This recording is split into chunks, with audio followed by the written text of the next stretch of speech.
Доброго дня. Меня зовут Ермаков Сергей. Я практикующий психолог, исследователь, поэт, автор и разработчик природно-ориентированной психологии и психотерапии.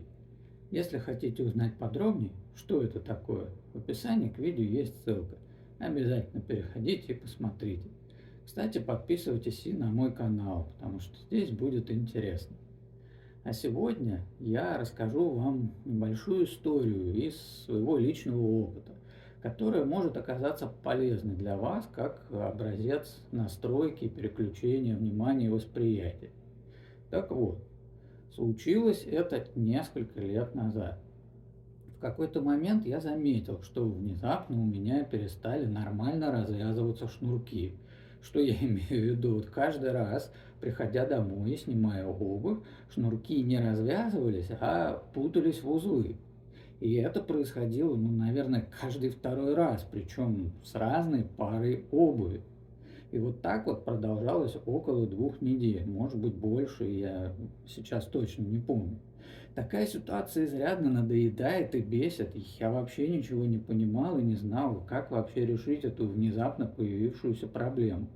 А затем я уделил себе время обдумать происходящее и обнаружил нечто очевидное, что ускользало от моего внимания. Я рассмотрел ситуацию со шнурками как метафору событий в своей жизни и нашел удивительное совпадение.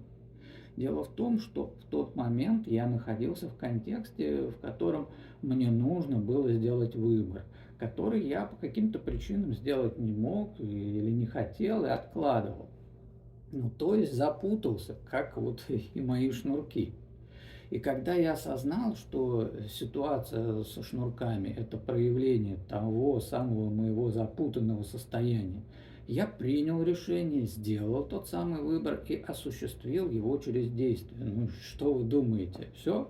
Проблема со шнурками тут же исчезла. Больше они не запутывались и развязывались, как всегда это и было, легко и просто.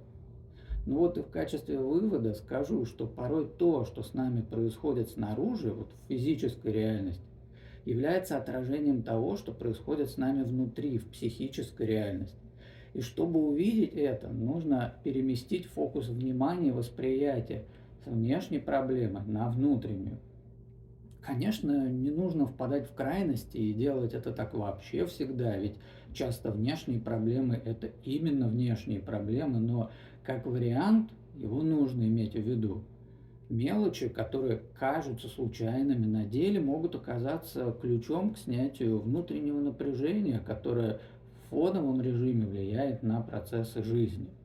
Вот, чтобы разобраться в какой-то ситуации, нужно замедлиться, дать себе время без спешки, взглянуть с другого угла, и тогда могут появиться новые решения, которые будут казаться очевидными.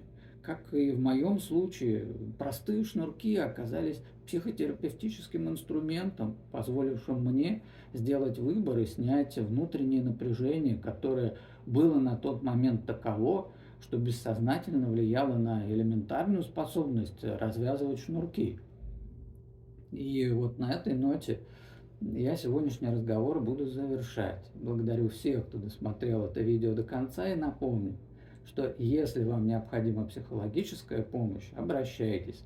У меня обширный опыт успешной работы с самыми разнообразными психологическими проблематиками. А под этим видео вы найдете несколько полезных ссылок обо мне. Ну а я желаю вам всего наилучшего и говорю до встречи!